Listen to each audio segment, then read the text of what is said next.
So, I'm Tom Moore from the Bartitsu Lab. This is part 2 of what we can learn from Daniel Mendoza. Now, we've learned in the last episode how he used his guard. Elbows in, hands supinated, head and upper body inclined forward, legs pointing forward like so, and his punches with a vertical fist, straight out and straight in, as you can see here. Nice and simple. And if we need to, we can put our body weight behind it, either with a drop step style. So we step and we hit soon as our feet and our weight land. So my fist hits you just before my foot hits the ground and my body weight sinks. Or indeed, if I don't make the step, there's at least body weight backing up that blow. And we're returning scientifically here. Now we're going to look at a different type of blow that he does. Now when it comes to Mendoza, you've got these blows, so head and body, nice and simple, straight blows, or we call them scientific blows. So as opposed to big swings or overhands, Mendoza keeps it nice and tight, good solid guard, head inclined forward, stomach sucked in, no messing around. Where Mendoza does add a little something to the mix is with this blow called the chopper. Now with the chopper, essentially it's a rolling back fist. I like to do it thus. So from here, imagine a punch comes in, I ward it with my elbow. So I cover it with my elbow. If you punch my elbow, that's really bad for you.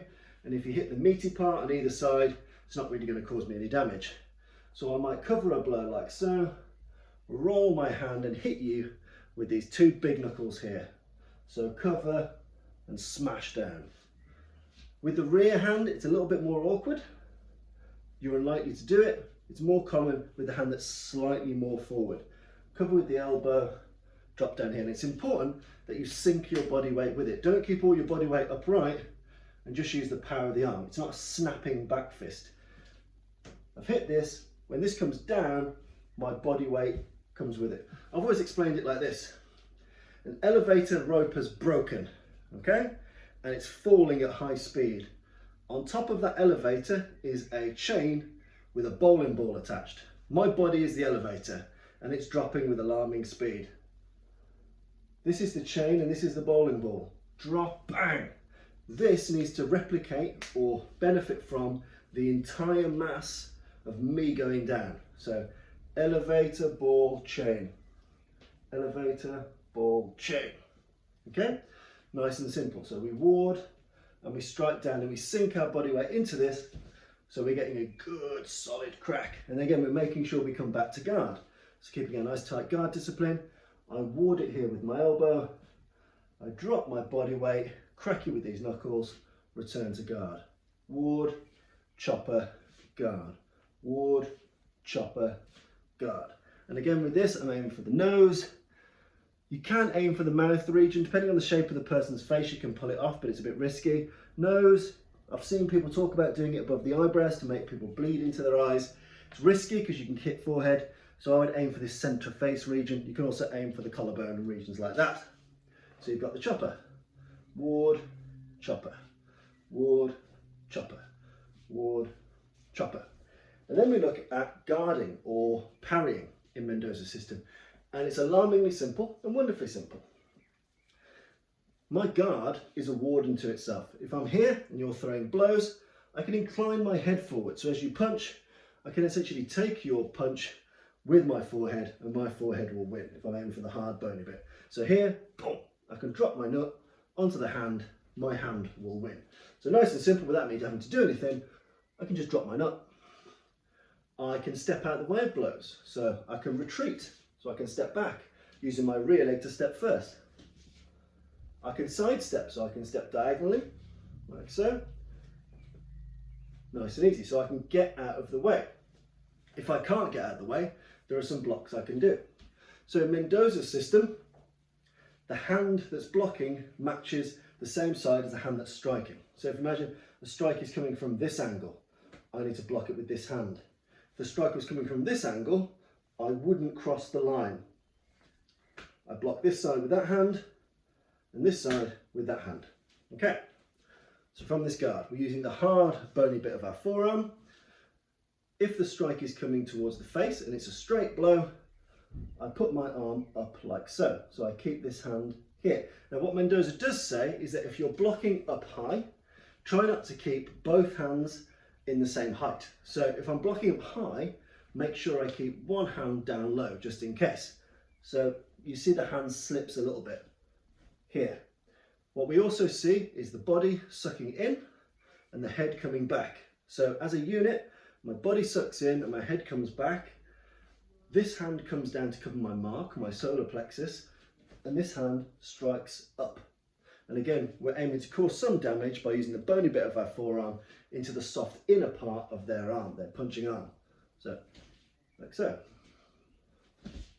like so, like so, like so. Again, what you're also doing is you're dropping your head somewhat. So when I'm parrying, I want to make sure that my head's relatively sunk in, because if it's a round blow as opposed to a straight blow, keeping my head relatively close to this arm means that I can take the blow on the hard outside bit of my arm. So odds are it's a straight blow. I can parry it like so and cause it some damage with my forearm. However, if it's a rounding blow, because my head is close to this arm that's blocking, you can't really cause me any damage. My head is cushioned, it's solid, it's secure. I'm covering my body with this hand, nice and safe. Again, exact same deal with the opposite hand, with the right hand. Up, my body weight's sucked in, my head's thrown back somewhat. Again, depending on the interpretation, some people go all the way back, because he does say throw your head back. I find this quite hard to do because I'm a bigger guy. Mendoza was a smaller, lighter guy, so he could have really gone to town throwing himself back. I like something a little bit more subtle. Here, I've dropped myself, my body weight just a little bit further back. I've got my coverage, so I've got my block here, using the hard bit of my forearm. I've covered my mark, and if it's a round blow, I've used the chunky bit of my arm to ward that too, like so. So when it comes to Mendoza, he advises not to keep, if you're blocking up high, keep a hand down low, and if you're blocking down low, keep a hand up high. So if we're blocking blows up high, 1, 2, 1, 2. Nice and simple, might look a bit karate-ish. If we're going down low, we're using our forearm downwards. And in this instance, say the blow's coming towards my stomach or my mark, I'm chopping sharply downwards with my forearm. So from here, I chop. And again, I keep this hand up now because the blocking hand's down. So this hand needs to be here. 1, 2, 1, 2. And again, I keep this sharp. I don't leave it there for long. As soon as it's hit the blow, all the momentum's come out of it. I don't need to linger down here. Bang, bang. I can also use these against attachments. If you grab from my clothing, I can also smash down with these blows as I can up high. But in principle, they're used against blows. The blow comes in, I smash down low, keeping this hand here. And what you do see in lots of early pugilism is simultaneous blocking and striking, as you see in Eastern martial arts. So you might strike down low, I will block it. At the same point, I will crunch this punch into your face. Boom, boom, boom. You know, you've seen many different martial arts do something akin to this. It's a nice simple principle. If I'm blocking, that saves me being hit, but there's no advantage to me. If I'm blocking and striking at the same time, I've kept myself safe and I've caused you damage. So I've advanced my position in the fight. And again, Mendoza always says, neglect no opportunity to give the return. So there's no point me just blocking all the time. If I can get the return, the counter blow in at the same time, why would I not? And you get the same thing if you can pull it off of high. So if I do a high block, I might be able to sneak in that shot here, sneak in that shot there. So again, something to play with. You know, it's a system which is very akin to fencing. So we've got feints in our movements. You know, I might fake. So I'll fake a shot, I will fake a shot, and then I'll hit your body. So I might fake up high and hit down low. So again, as well as simultaneous attack and defense, there is simultaneous feint and attack. I might feint and defend. So I might block up high and feint this to get you to react and then hit you in the stomach. So from here, I've done my block. I'm going to feint a hit to your face, so your other hand covers your face, and I'm actually going to drive to your body. So from here, I'm going to feint, I'm going to do a short, sharp movement, make you think it's up top, and actually, I'm going to hit you in the stomach. So again, the use of feints is very, very common, and it's simple feint psychology. Feint up high if you want to hit low, feint left if you want to hit right, feint right if you want to hit left. Simple misdirection techniques. But when it comes to Mendoza's defences, a lot of it is forearm based, driving the forearm up. The hand that's left behind typically goes to the opposite direction. So if it blocks up high, it goes low, like so. And if it blocks down low, it remains high. Short and sharp, make sure you bring it back with good speed and make sure that you've got good, solid stance, balance and positioning. So again, elbows in, body inclined forward, short, sharp blocks. Don't block way out the periphery either. If you're in a short bubble, the bubble's around you, I don't want to be blocking a million miles away over here. I want to keep the blocks relatively close to where I am, because if the person punches me got any sense, they're going to be relatively on target. So there's no point when you're practicing with your partners blocking way out here. It's no good to you. Keep it nice and tight. Make sure that your blocks are close to your body. They're essentially, think of like an oval around the human. I don't want to be blocking all the way out here, all the way out here, all the way out here. It's of no use to me. Nice and tight, nice and tight.